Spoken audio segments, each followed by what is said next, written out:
It didn't work for me. My cousin tried that before. It didn't work for him. What does that got to do with you? But whatever you do, do not let that average enter into your system. This is a great day to win. For 13 years now, I've overcame some of these crippling emotions because I found the courage to do one thing. And it was to begin to look and put things on the wall and to look on mirrors and to look on places and spaces and to begin to put goals on my life. To begin to say, for me, it was change the world. For me, it was beginning to understand that I don't know what it looks like. I don't always know what it means. But every single day, will I stop? Will I stop? Will I stop believing that I can't, even though I don't fully understand? And will I begin to believe that I can do hard things? I can step into uncomfortable. It may not be perfect, but every single day, can I find a small win? Every single day, can I just do the next thing? Too often we think of the big picture. We think of the details, and every detail has to be perfect. Or maybe it's just moving in the direction.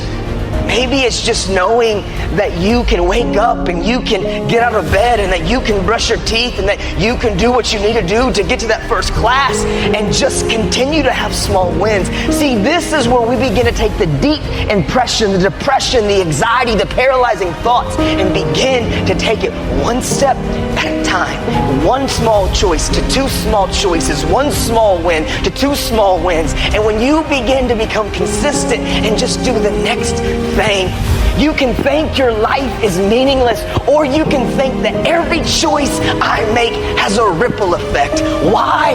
Because you have a purpose. You're unique. You're scarce. You're rare. Science proves that you're a one of one.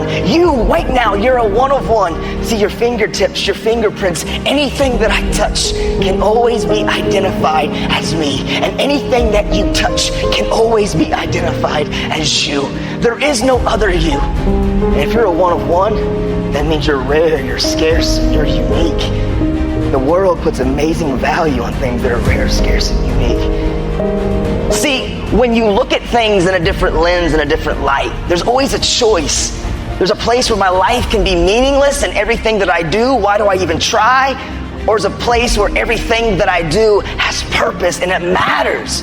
See, it's always which way will I see it? And what I'm saying to you is this. Depression no longer to me is something that works against me. Anxiety is no longer something that works against me. I've learned to see it as a tool. Because pressure, if it's not dealt with appropriately, it creates energy in this motion of something trying to get out. And if it doesn't find the right way out, that pressure can cause destruction and disaster. But pressure, it's also what's used to make diamonds. Pressure and energy and fire can create something of immense value. And so what I've learned to do when I think about the word depression, I can't help but think of the word the depths. I can't help but think of this word that has this inward feeling, this inward place. There's something deep inside of all of us. Depression doesn't have to be negative. Depression can be a tool that can help me learn that there's a place and a space for me to climb. That honestly, there are dreams and there are goals and there are things that you were born to achieve and that you were born to do. See, what helped me is to also find my why in my depression and in my anxiety. It's learning to step into uncomfortable. It's learning that coal, that fire, that ember, that pain, that trauma, that wound, that uncertainty, this place where I'm afraid of failing. I'm afraid of what they will think. I'm afraid of what they will say. It's learning to stop giving a care about any of those things, but understanding your why, understanding who you are will be birthed and you find the courage to step into your story. Is it fear that we need to let go of? Is it unnecessary stress?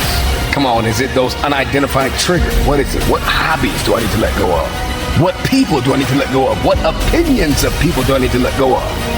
What's wasting my time? And so when sacrifice becomes your companion, it is only then that we can begin to step into the process of what is required to climb mountains. Everybody wants to get to the top of the mountain, but nobody wants to climb.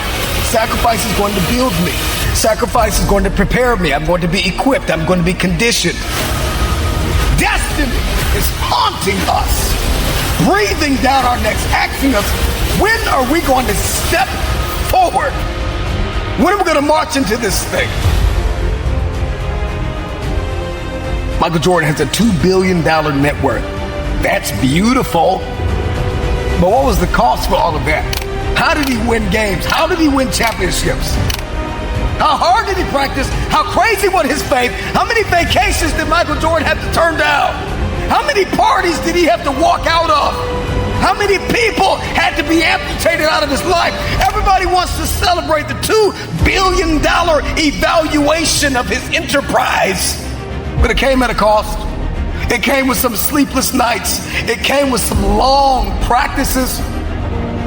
It came with a lot of no's. No, I can't do the party. No, I'm not going to do the drinking. No, I'm not connecting with them. No, I don't need that circle. No, it came with a lot of no's. It came with a lot of sacrifice. It comes with a lot of rejecting. It comes with a lot of awareness of what is not serving the vision. Had a temperature of over 100 degrees and won the game over the Jazz in '95, a champion. But he sacrificed comfort. He sacrificed convenience. He had to sacrifice and reject the voices in his head that said, you're crazy, you're sick, you need to rest, you need to sit down. If I'm going to see success, I've got to define what sacrifices are required in order to step into it. I cannot have it. I will not see it until I've counted up the cost.